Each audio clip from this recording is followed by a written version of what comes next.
spoken with U.S. President Biden by phone. The U.S. did express Washington's full support for Israel, and Mr. Netanyahu made it clear that a prolonged and powerful military campaign would be required. Now, in stark contrast to that, Moscow has urged for a diplomatic resolution, stating that fanning the flames is no way to end the long-running regional crisis.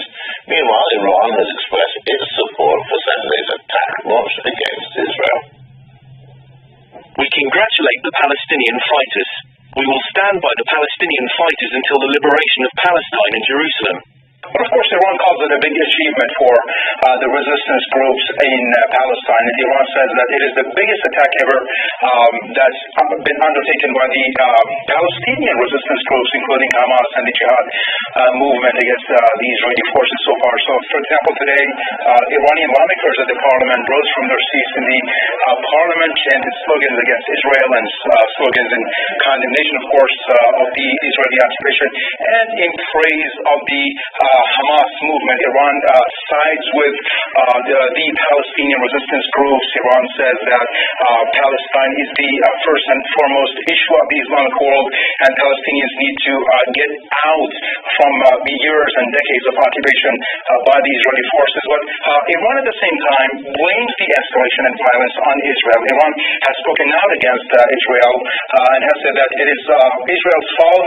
Israel has been mistreating the Palestinian people for decades. Israel has been constructing some settlements across the occupied territories in Palestine. So it is a natural right of the Palestinian people to try to stand up and, of course, withstand the pressures and the atrocities by the Israeli troops against the Palestinian people. But Iran is not alone in this regard.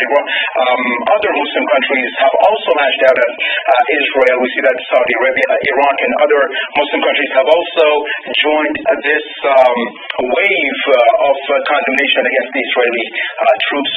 The Ministry of Foreign Affairs holds Israel solely responsible for the ongoing escalation due to its ongoing violations of the rights of the Palestinian people, the latest of which was the repeated incursions into Al-Aqsa Mosque under the protection of the Israeli police. The actions undertaken by the Palestinian people today are a natural result of the systematic oppression they have endured for decades at the hands of the Zionist occupation authority, which has never adhered to international and United Nations resolutions. The Kingdom of Saudi Arabia is closely following the unprecedented developments between a number of Palestinian factions and the Israeli occupation forces, which resulted in an increase in the level of violence on a number of fronts there. But this is while we see that the United States has been blaming the violence on Hamas.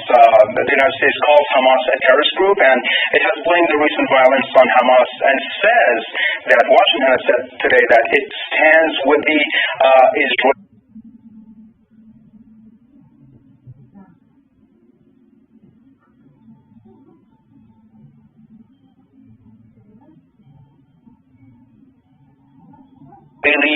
People and with the Israeli government.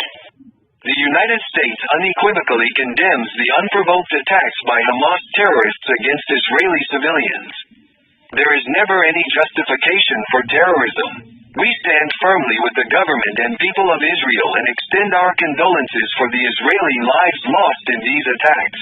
So while the West and the United States in particular call Hamas and the Islamic Jihad movement terrorist groups, Iran and other Muslim countries call those groups the resistance axis or the resistance front that have been trying for years to, in their struggle to, of course, get out of decades of violence and occupation by the Israeli forces. Since the establishment of the Islamic Republic in 1979, Iran has always said that Palestine should be the first and the foremost issue of the Islamic world. Iran shut down the Israeli embassy in Tehran back in 1979 and opened the embassy of Palestine back then and gave the key to the new Palestinian ambassador back then. And since then, Iran has been trying to raise awareness of the Palestinian cause. And so Iran is also now expected to hold massive rallies in solidarity with the Palestinian people.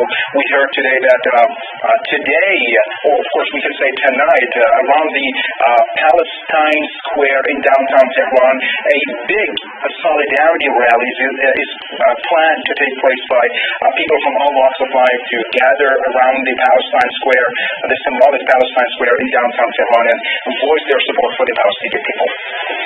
Meanwhile,